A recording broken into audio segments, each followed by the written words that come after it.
Welcome to the Intuitive Therapist Podcast with Janis R. Cohen, therapist, clairvoyant, empath, and medium. Listen in as she takes a no-nonsense deep dive into real human struggles and how to resolve them. Janis will share channeled information from her spirit guide team, as well as the angels and archangels, to help you master your emotional, physical, financial, and spiritual destiny. And now, Janis R. Cohen. Hey y'all, this is Janis Cohen, the Intuitive Therapist, here on the Intuitive Therapist Podcast. How often do you think about your future and feel concerned, unsettled, and uncertain? Do you really know why?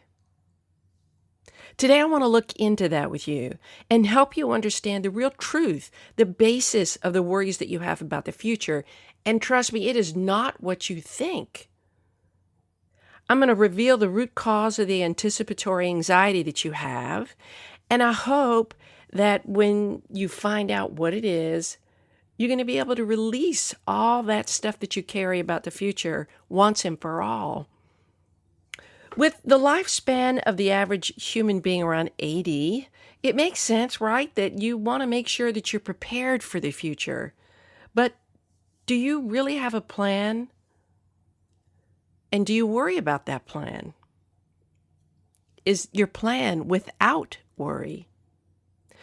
You see, we humans have the capacity to think about our future and dissect it and freak out over it. Interestingly enough, animals don't do this. Animals remain present. They live in the moment. They go from moment to moment. And even though both animals and humans have brains and they think, how is it that there's such a dramatic difference in how animals and humans live their lives? The answer is that humans have self-awareness and are aware of the potential future consequences. Animals, like I said, they live in the moment and they deal with life in the now, and that's really it. As humans, we think about the future far more than we really should. I know that sounds weird, but it's anticipatory anxiety that we get all caught up in. And that is what keeps us snagged and stuck in the future or stuck in the past and completely out of the present. And when we get into and remain into a future-focused way of living, we are so worried about what might happen, and we add all sorts of concerns about potential threats to our emotional, psychological, and physical safety. Animals don't do this. It's only when there is imminent and actual threat, danger, real danger, do they become fiercely cautious and anticipatory. Imagine living like that, where you only worry when there's actual threat. If you think about life this way, then you realize that most of the things that you worry about, you don't really need to worry about them. Anxiety only serves us when we're in true danger. But most of us humans, we get stuck in anxiety when there's really no imminent danger. Our minds signal our bodies that when we can't control outcome that our pleasure is hinged on, we go into panic mode, right? Oh, shoot. It's time to worry because we can't predict the future. As if having these emotions, like there's some way when we have these emotions, there's some benefit, right? Like we're going to be able to influence an outcome if we really worry about it. The truth is, we can't. Worry doesn't do that. So if that's the case, where worry serves no purpose in everyday life, and we really don't need it unless there's imminent danger, then why do we do it so much? I ask myself this all the time. Again, I'm very transparent about the things that I work on in my life, and I can tell you, I have done a lot of work around worrying about the future. I still get stuck, as I'm sure you do. But I understand it more, and I understand how I use it in my life. And I work on intentionally using it, noticing it, respecting it, when I really need to. Self-generated worry about the future, in my opinion, is not about the future at all. And this is what I want to talk to you about today. It's not about the future at all. That sounds weird, doesn't it? Back in the times of the caveman, the only worry was how they were going to find food, water, shelter. That's it. They too lived day to day, moment to moment. But y'all, we are not cave people anymore. And the world has evolved in such a way that there is so much to have that we feel that there is so much to lose. So we worry. What if? Oh my goodness. If this doesn't happen, then what will happen? When I said that future worry wasn't about the future at all, I really meant it. When we worry about the future, we're actually staying connected to worry from the past, where we experienced pain. This is the root cause of your worry about the future. And we don't want to repeat the pain of the past. So we worry about the future with anticipatory anxiety of feeling. We worry about feeling the same kind of pain. So with an intention to actively avoid repeating the pain, we worry about the future. Does that make sense? In truth, y'all, worrying is rehearsing the very things that you do not want to happen. Think about that. How weird is that? We feel justified when we worry. What if this happens? What if that happens? If I don't experience this, then I'll suffer in this way. But every time you focus on what you're worried about, what you lack, what you fear, y'all know the law of attraction. Whatever you vibrate with, you invite into your life. I'm going to say that again so you hear it. Worrying is rehearsing the very things you do not want to happen. And doesn't help you one bit. Surely it does not help you create the outcomes and control your future, because you can't control the future. So the next time you're worried, panicked, or freaking out about something that you have no control over, even though you have tried to influence it in the myriad ways that you try on a regular basis, you can't. You got to stop. Remind yourself, I'm worrying about something I have no influence over. The reality is the only moments that you have influence over are the present moments. I know you've heard that, and I don't mean to insult your intelligence, but y'all, we need reminders about this.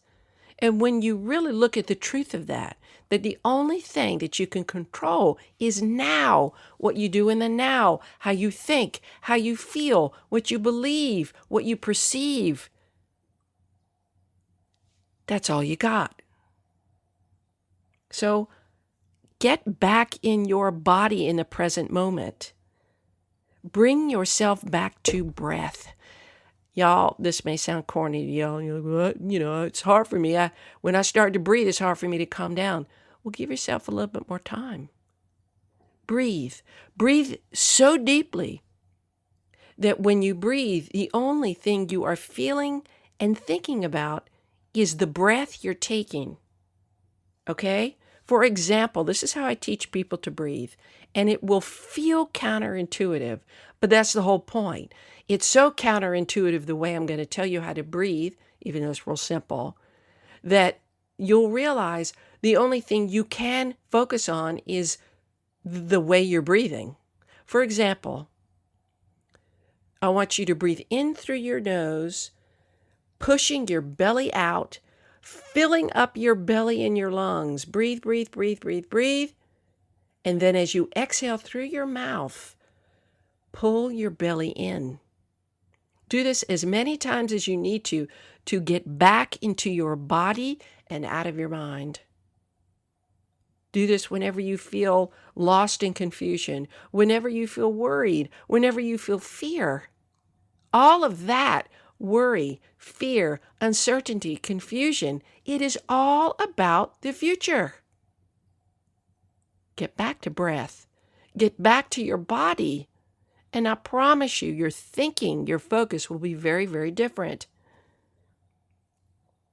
Think about what action you can take to stay present and accomplished right now after breath.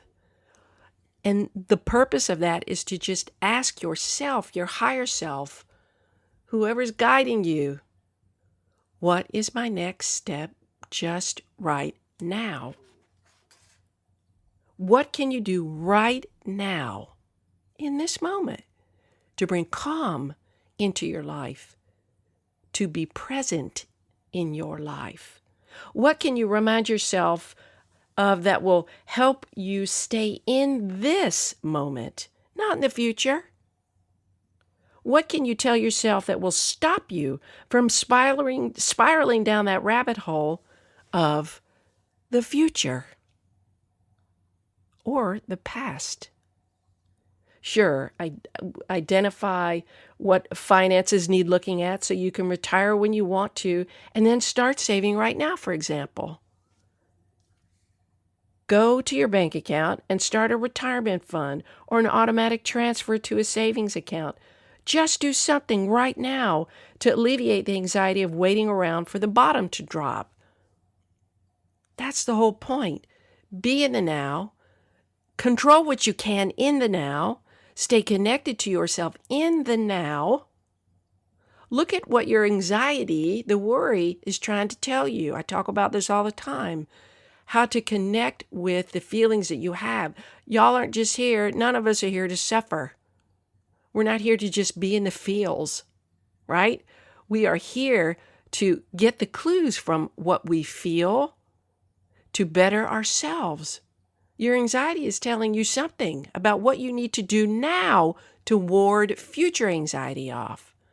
There are messages in everything. And if you listen to what your feelings have to say, if you regard them as wise messengers instead of these things, these feelings, these things that you need to freaking hate having. Most people feel that way. I hate feeling sad. I hate this. I hate that. Well, quit hating on it. Regard it as a respected advisor and ask it, anxiety, why are you here? Let it tell you. Don't think yourself through it. Let the sense of it tell you.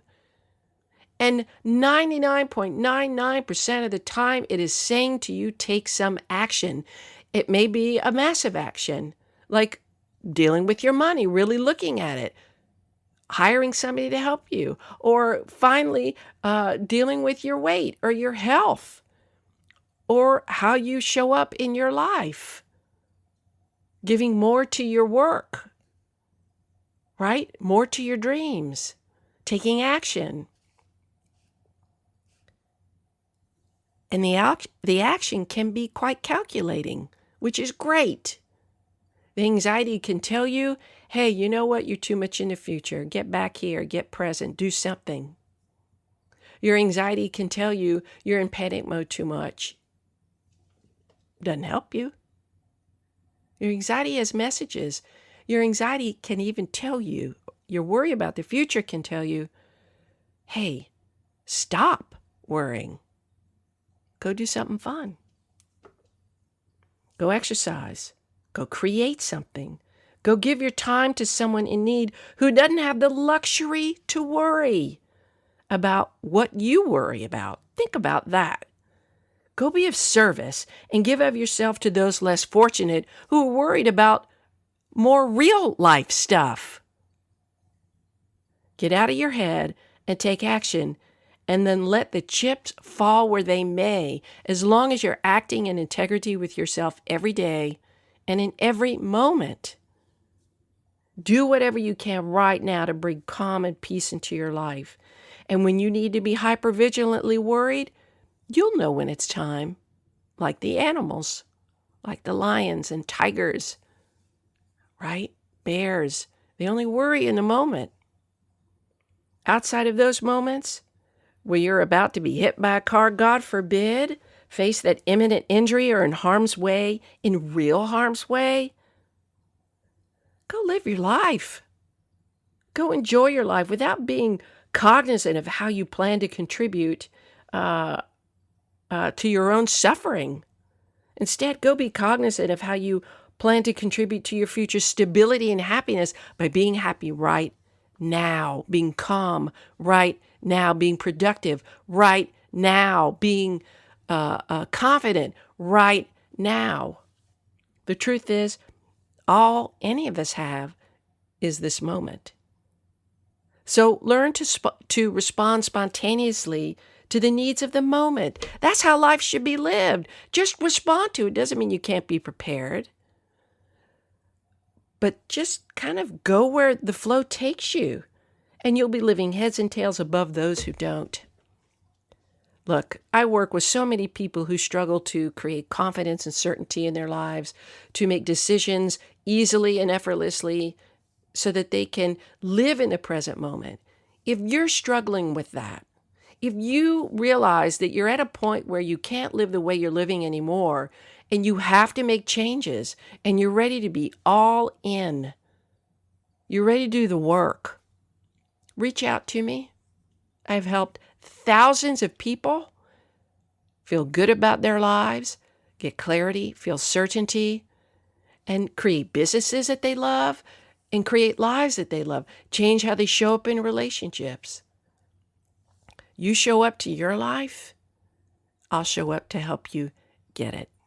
So reach out to me, send me an email if you're really ready to do whatever it takes, time, energy, money, to get the life you want and to stop worrying about the future. I wish you a blessed day, a wonderful week, and as always, live intuitively. Thanks for listening to The Intuitive Therapist. If you like what you heard, the best compliment you can give us is to share this podcast with a friend, and be sure to give us some stars and a favorable review at Apple Podcasts or wherever you listen in.